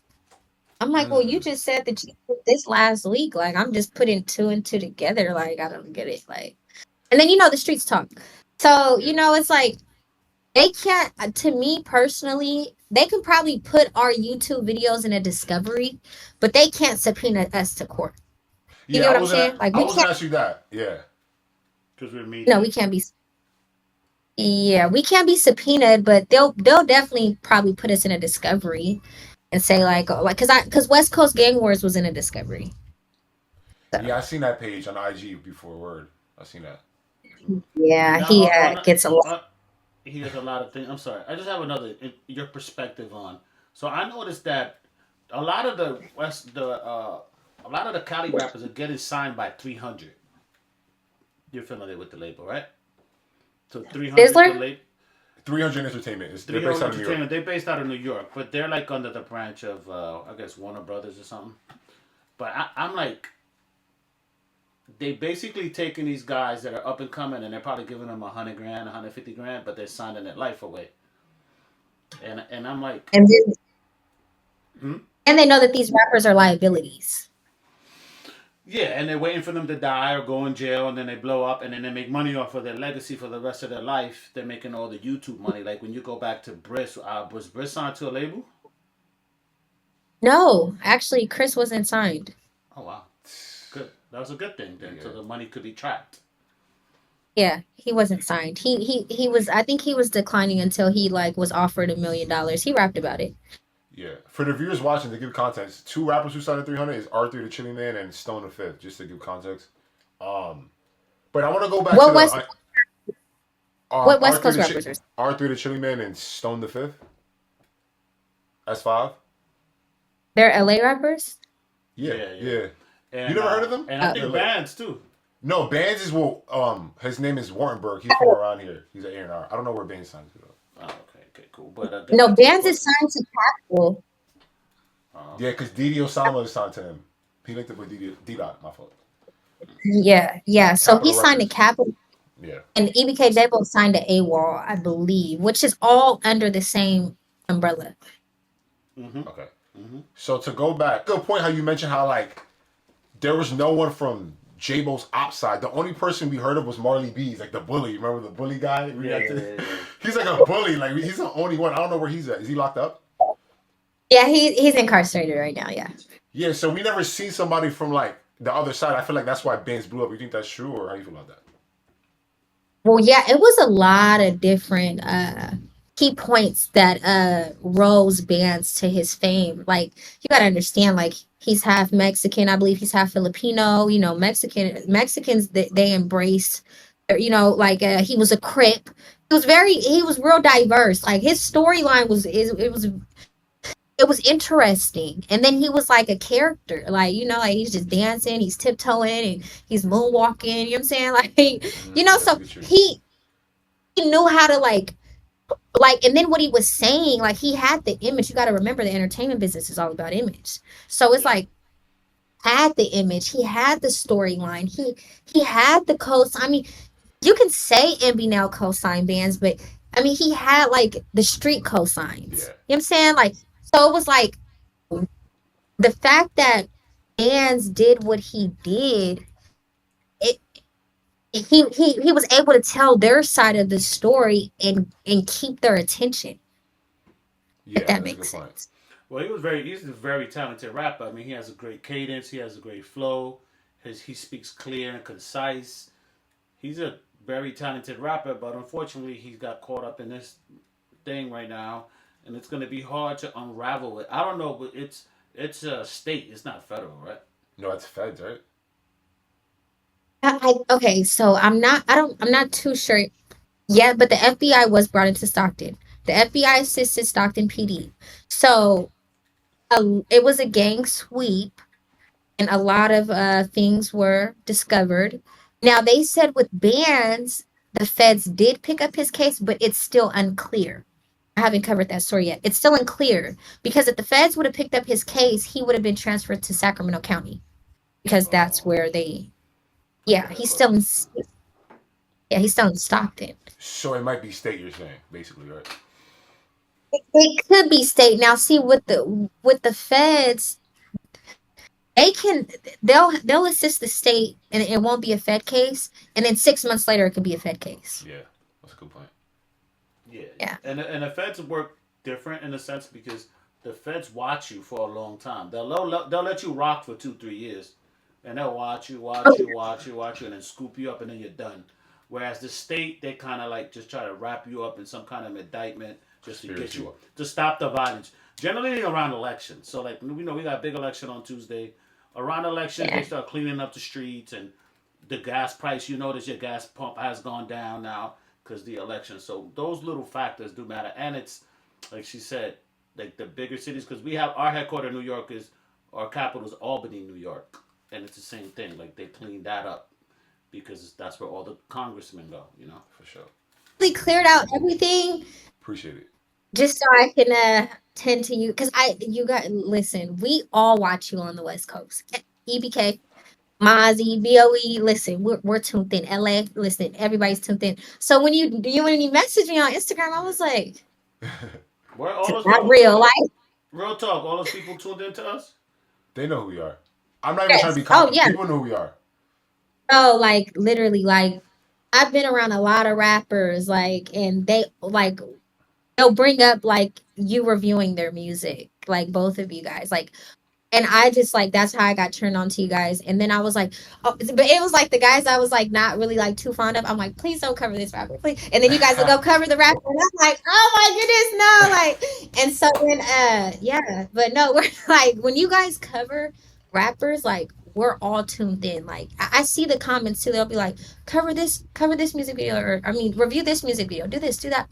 I'm like, wow, like I love, and then your guys' like dialogue, your guys' connection, like your guys' engagement, like it's so vital, and we love it on the West Coast. Like we love it. Like I think, like I don't know where I know your audience probably started in the East Coast, but it's definitely building in the West Coast. Like don't stop, don't Now I stop. appreciate the flowers for real. Like you Yeah, know, yeah. A lot of our stuff too is pretty cool because we're a father son combination. But like I love hip hop. Like I love the shit out of hip hop. Like Yeah, I live it. I breathe it. he And was there when it started. I was For the there. Bronx. I literally was there when it started. Like I grew up in the South Bronx, so I grew up with the breakdancing when it started. Like you see people run to our hood, you think they're gonna fight, and they're breakdancing while some other twos are battling and rhyming. So that's kind of he kind of grew up with that. Me all the time with the music, but the more importantly is just um our the love for the hip hop is genuine and we're neutral. That's the best part about us because we're looking from the outside in. So that's why I think people kind of rock with us a little bit because we're kind of we. It's impossible for us to pick sides. We would never do that. Well, they say we pick sides. They say we do Sometimes. more of Bris's side. I mean, I'm not gonna lie. I like Bris's music more than the other side. Personally, it is what it is. Like I'll admit it. it, But we haven't covered Uzi Marcus yet. We need to cover Uzi Marcus. We need to cover like Sully Rue and all them boys. Like we haven't covered none of them yet. Yeah, well, it's a lot of music. Now it is a lot of music. It's not personal. Like shout out to the Mozzy side. You know what I'm saying? Briss happened to it's a be lot the of biggest. cats. He's the biggest artist. Yeah, That's what it he's the is. bigger side. It's just it is what it Yeah. is. Yeah, Yeah, and then you got to understand he did co-sign EBK, so it's valid. It's valid, and you guys keep doing what you're doing. I don't think you guys just make sure to not be biased because once you start being biased, they're like, oh no, they're biased. Like when you guys are not biased, they love it more, and that's what Yeah, I'm yeah, learning to do. For sure. We Do you love you guys. We adore you guys. appreciate it? thank you. No, I I love you appreciate too. that for real. I have a good question. Do you stay out of Mexican politics? Absolutely, Can you get into that? Yeah. absolutely. I don't. I'm scared of Mexican politics. I mean, besides me covering NPK and Frank Loan and Fruit Ridge, I mean, but those are considered like kind of like my politics in a little way. Yeah, for But sure. I kind of know how to deal with those politics. But like when it comes to Mexican politics, I think they have more structure, they're more militant. They're not as sloppy. So it's like, yeah, like you just kind of rolling the dice. I don't know. Yeah, it's kind of a common theme. Like everyone we talk to, everyone we interview says the same thing. It's just the structure is more organized. Things can spill out of control really fast because they just point the finger and it's like go. So but like anything in life, there's always a line you make sure you don't cross it because that's on either side, whether it's black politics, uh, Mexican, Mexican politics, Asian politics. Asian politics. You can't be out here talking crazy either. I guess you got to balance. Yeah, it's just, but with the Mexican politics, like you said, like, okay, yeah, it's go. Like, like, unfortunately, Chris lost his life because of the Mexican politics. So it's like, and he wasn't Mexican, so was Yeah. it worth it? No. Like, Right, right, that's just how I look at it. That's just my perspective on it. But right. I don't know. Um, As far as like in Northern California, that I just mind my business in LA. yeah. Some supporters say like we should make it out to Sacramento, like do hood vlogs and shit like that. Would you recommend that? How do you feel about that? Uh, I mean, you guys would go viral for sure. I see you guys trying to like find different avenues and see because eventually, with content creating, you have You to have to. now you guys are doing interviews, obviously, yeah. So you guys are like trying different avenues in regards to like this each sector of the diagram. So if you guys want to try a hood vlog, I think I think you guys would blow up faster Yeah. coming to the West. Yeah. I Like I do. feel like it would be crazy. I think it would be Now crazy, right? I don't know about the food vlogs, but I think you guys should roll the dice. Like, Yeah, like try one. for sure. Like everybody mess with you. I'm sure EBK will do it. EBK, Mozzy, BOE. I don't know too much in LA, but for sure, but just be cautious, like security, armed security, and Yeah. Yeah. Now you know what it is. It's funny because when we first started, we were raw to the scene. So like we see stuff, we're like, I don't know about this guy. Like we were more opinion, had bigger opinion. And then as you get more cultured, and you're like start We're picking like, up, oh shit, you're this like, shit oh wow, serious. like this is real. Like this is not just some kid. A lot of it is not just some kid picking up his iPhone and rapping. This is like it's deep. Like Cali is totally different. When we covered rappers from London or all the way in Europe, right? We covered, like I told you, different states, New York. But Cali is a whole different, like, it's very structured. Even if some say certain parts aren't structured, it's still protocol. You still got to answer to somebody. You know what I mean? West Coast is a big market, but you also have to hit other markets. Like, how you feel about that? You think you're gonna start blogging other markets? oh, I'm trying right now to get out of the Northern California algorithm. Uh, I'm trying so hard to explore different yeah. I want to get into New York. I want to get into Florida. I want to get into Alabama, Chicago. Like the West Coast, it's good, yeah, but then once the momentum starts, now all the rappers are incarcerated or passing away. Now what do we talk about? Yeah, yeah. Because We it talk about flattens out. It flattens out. Like recent Sacramento politics. Do you know who Little 13 and Kari B are? Familiar with them? yes. Okay. I don't know if you Yes. covered them yet on your channel. No, I haven't covered Lil 13 and Cardi B yet. I'm cool with Lil 13. I actually met him a few months ago, FaceTime. Through another friend, and I like him. He has morals, principle. I don't know his beef with Kari B, but Oh, okay. I'm trying to get to Kari B. I just sometimes the music isn't real grasping. But Lil 13 had a hit song. He had like a he had like one song that everybody had in rotation for like ever. Nothing with me. We Lil literally 13. just reacted before we started this. Oh We yeah, just did it. We're gonna yeah, drop yeah. it. Yeah. I So love that song. the reason I'm asking is because I'm trying to read comments and like really get in tune. They're saying like it's like Sacramento's like a free for all now. Like it's no more like CM on Mozzy side. It's more of like a like it's like 10 sides now, kind of. I don't know if you're familiar with that. Okay, so you have to remember, I grew up. I'm about to be 30 next or this week. Happy birthday. So thank you, November 9th. Okay, so I know I'm getting old. Like, Lord Jesus. Okay, so you gotta understand, when I was growing up, like my generation, we were like the test run for technology, right? And so well, so like with the politics now, because the internet plays a vital role, there's kids making up cliques every Yeah. day.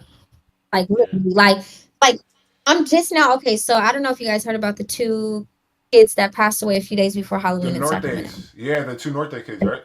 Yeah. Yeah, the two birthdays. Yeah. So I'm trying to cover the story and I'm getting all the information. Like I even know who did it. Like, but it's like I'm like, ugh, like it's too confusing to even like make it all make sense, to where you really have to study this new generation. You have to study their politics. You have to, it's really doing your homework. And so it's like, it makes it so complex with Sacramento because it's too many clicks now.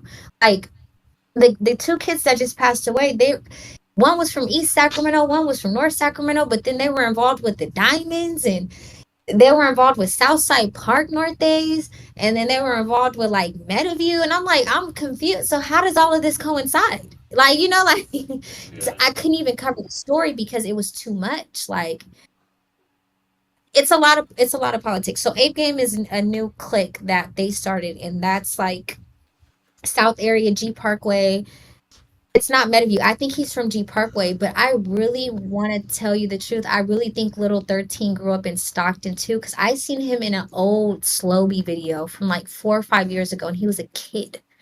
And I'm like, what's really going on? So I don't know. It's like, he's from Ape Gang. Ape Gang is, I think, G Parkway. Now they're funking with the Jankies. The Jankies is from the Heights, but they're clicked up with Highlands. It's just a mess. So Mm. it's like even understanding Lil 13's politics. Like, I think him and Lavish D were going back and forth.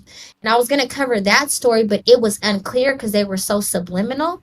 Yeah. So it was like, oh, you can't really cover it because you don't know, like, but it gets complex with the politics in SAC because it's a new generation. Yeah. I feel like CML, he's not cool with he really pick and chooses who he's cool with, right? Would you say that? That yeah, yeah, because he harbors a lot of like feelings in regards to the industry just based on the fact that he wasn't able to tell his side of the story, or he just Yeah. couldn't tell his side of Like the blackballed almost, right? story. Yeah, you could say he was blackballed, but it's like, I mean, if he was just like, I'm not trying to, no pun intended, Lavish D, if you are watching this, which I'm pretty sure you're probably gonna watch this.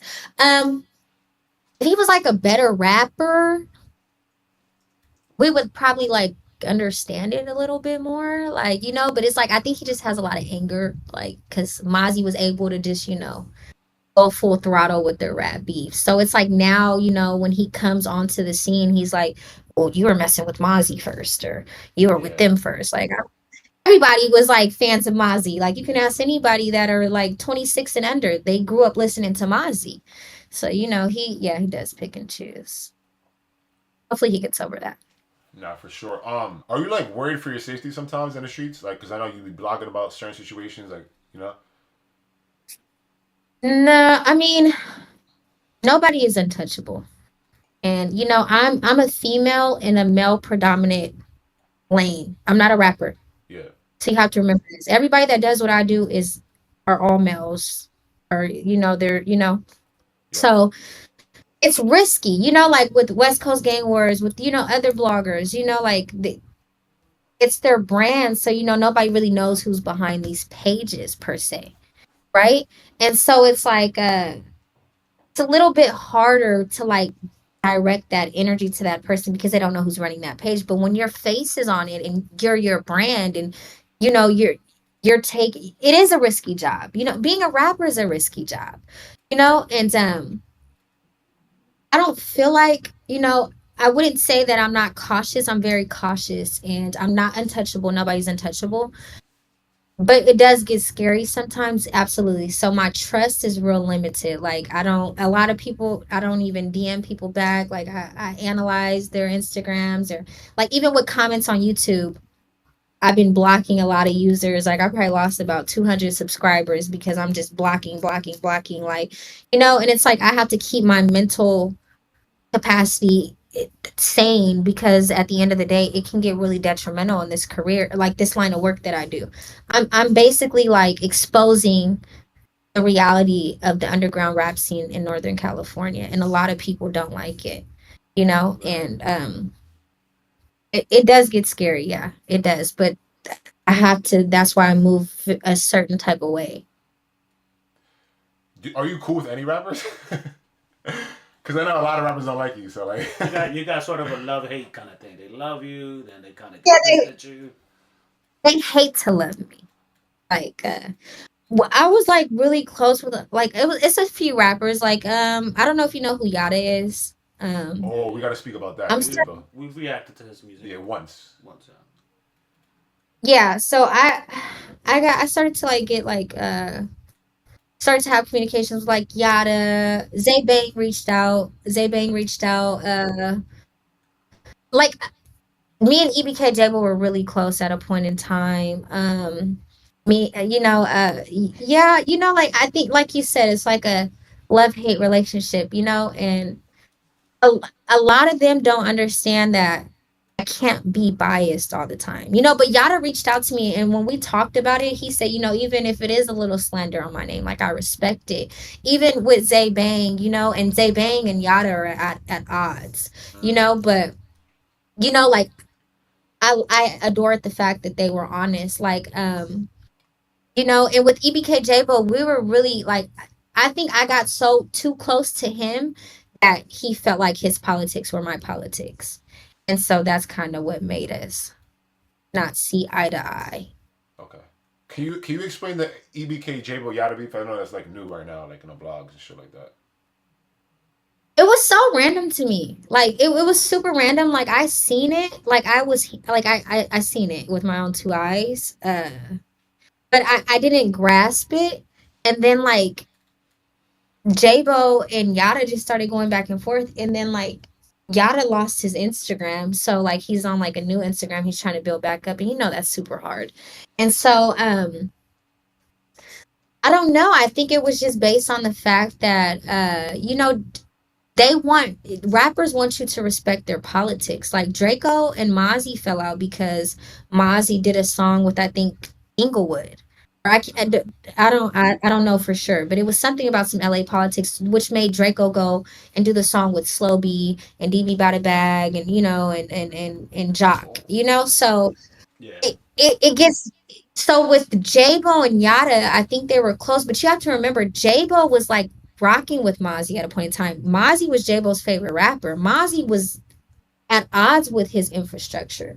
So, like once things started to get serious and Slowby passed away, and now Mozzie's clicking up with bands, and like now it's like it's getting more sinister with the music politics and the street politics in Northern California. And I think that's what caused them to be at odds, was because Yada was just doing whatever he wanted to do. Like Yada does whatever he wants to do.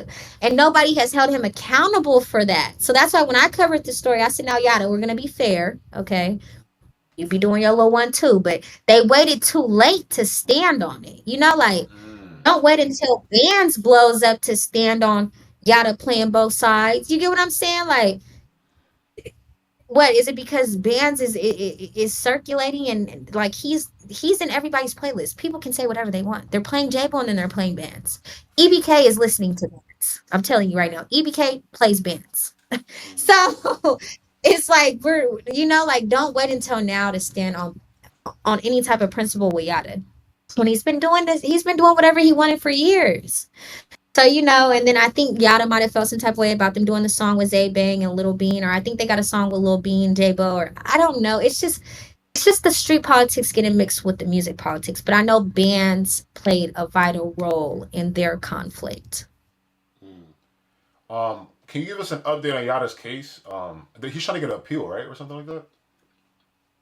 Yeah, well, I think he was sentenced. I think they gave him either 11 or 12 years.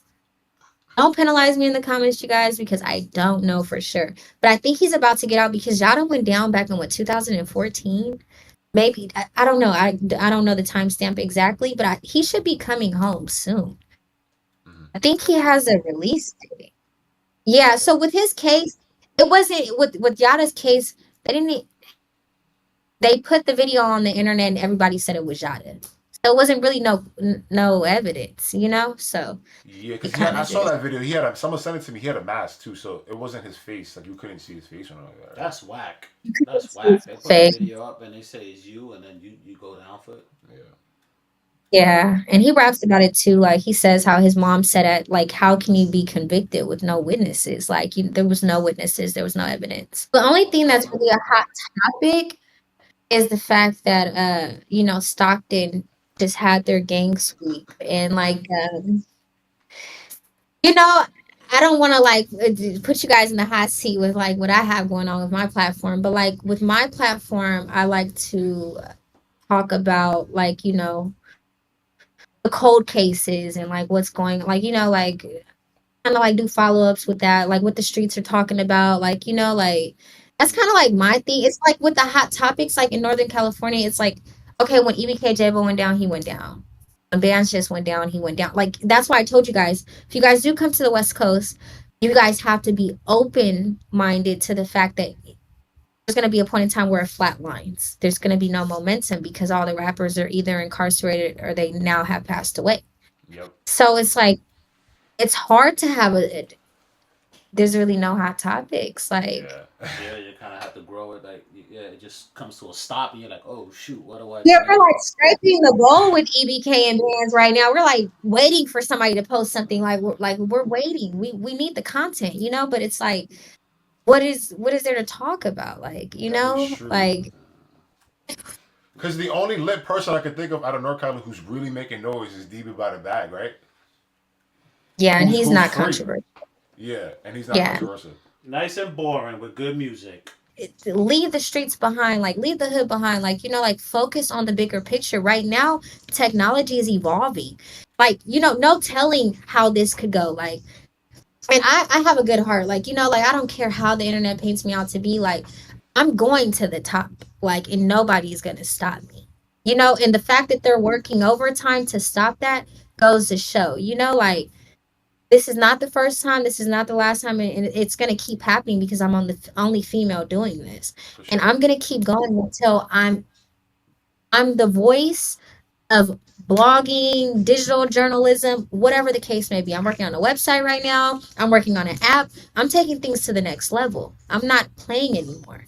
Like Yeah. you're gonna watch my content, like, Yeah, for sure. so you guys, so it's like I appreciate the opportunity, like I was honored. Like, I was like, I'm telling everybody, I'm like, oh my God, they reached out to me. Like, I was watching them. Everybody watches them.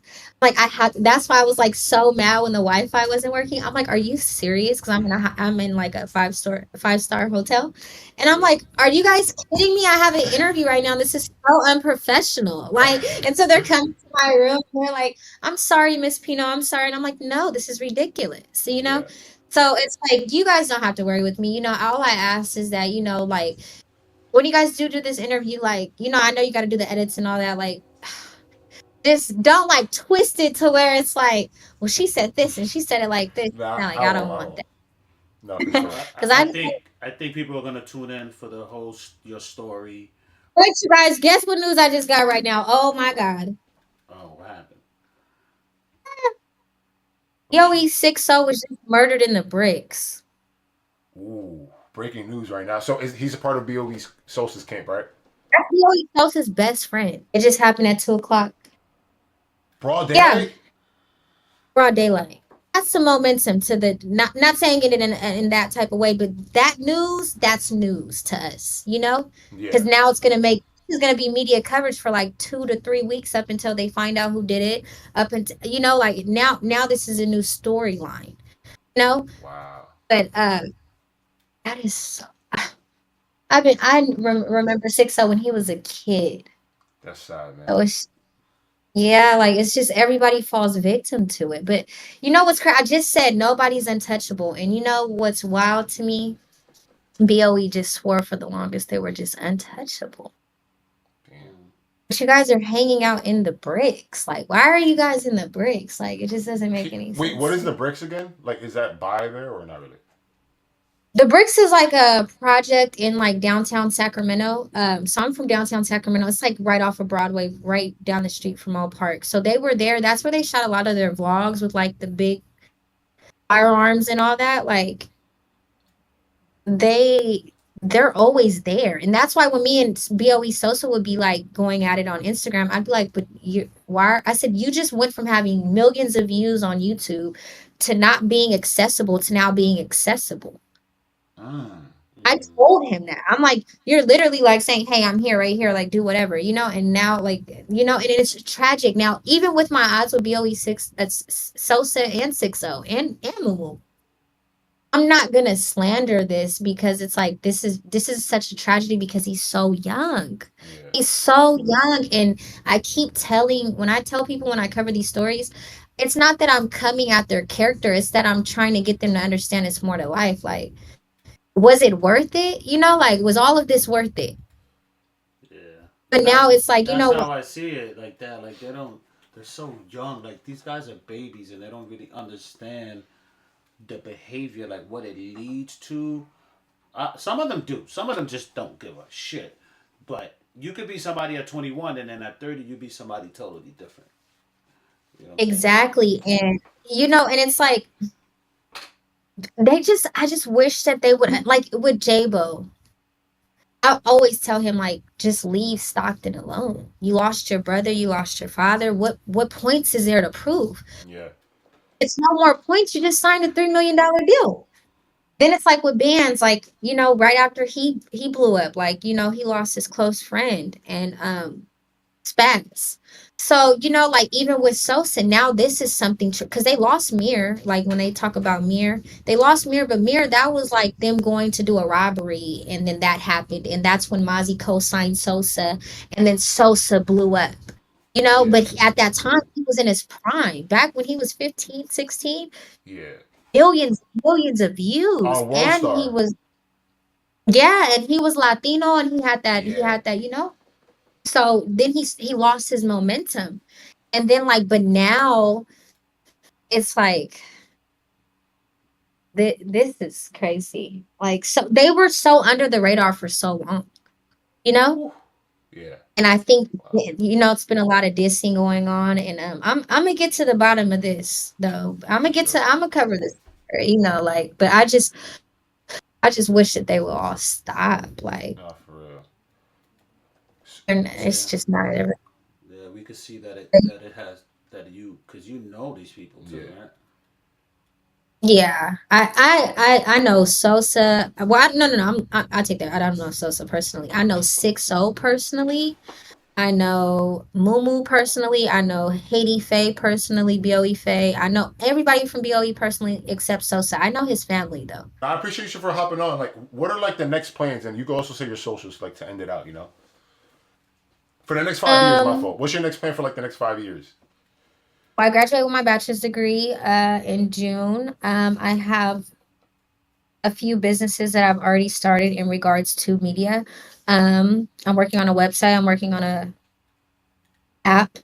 I'm working on just perfecting my craft. And then like in the next 5 years, I just hope to have dominated the lane that I'm trying to captivate in regards to media coverage. Like, I don't want to do this forever. It's heartbreaking. Like the news that I just got right now, it's a lot that's about to come with this. Like, Yeah. so it's like I just hope that I'm in a different on a different, I'll be on a different level in 5 years for sure. Like, but right now I'm just trying to build the foundation, and I'm just trying to clean up my image, and I'm trying to get all of these rappers to realize the bigger picture. Like, with this, if you don't leave home, it's either going to be incarceration or you're going to pass. For sure. And so hopefully I'm able to like reconstruct the hip hop industry, like, with the media coverage. I don't want it to always, like with the Lil Durk and NBA Youngboy and the Quando Rondo, it broke my heart. So I just hope that, I can be the voice that can change. If it's not one person, at least 10 people. If it's not 10, if it can get to 10 people, then I can get to 20. Then if 20, then I can get to 100. Like, I'm just hoping to reconstruct the entertainment business. That's all I want to do. So that's a good point. That's possible. It's quite possible. You could do it. Yeah. Just with my story, I think I. Yeah, for sure. What are your socials? You could like say all your ads and stuff like that. So my Instagram, my Twitter, my YouTube, and my Snapchat is all Jaleec Pino, JALEECPINO. It's my name. It's my real name. Everything it's all me. It's just Jaleec Pino. So anybody that wants to follow me or subscribe or just tune in. That's my ads. And thank you guys so much for having me. And look forward to seeing what how far your platform grows. I'm sorry. No, likewise. Thank you so much for joining. Like, we appreciate you you showed up on time. Like, it was super great. Professional. We appreciate you. Keep pushing, and congratulations to you because you've come a long way from where it was more chaos in your life, and now you seem to be so stable, and now you're like well on your way to stardom. You're raising your kids. You have some revenue coming in. You got your college going. That's gonna be super dope. You're gonna be able to get a job immediately, which you'll probably quit in 6 months anyway because you want to do social media. Yeah, but, nah. Yeah, wishing you the best. So thank you guys so much. And I know how it gets, so I gotta stay low and I move my knot. I don't trust no nigga, I don't trust no man, ain't no friends, everybody get shot. You never know how nigga gon' throw, I'm hitting the flow with a couple of shots. You better move, you better duck, either way to go, you'll get got.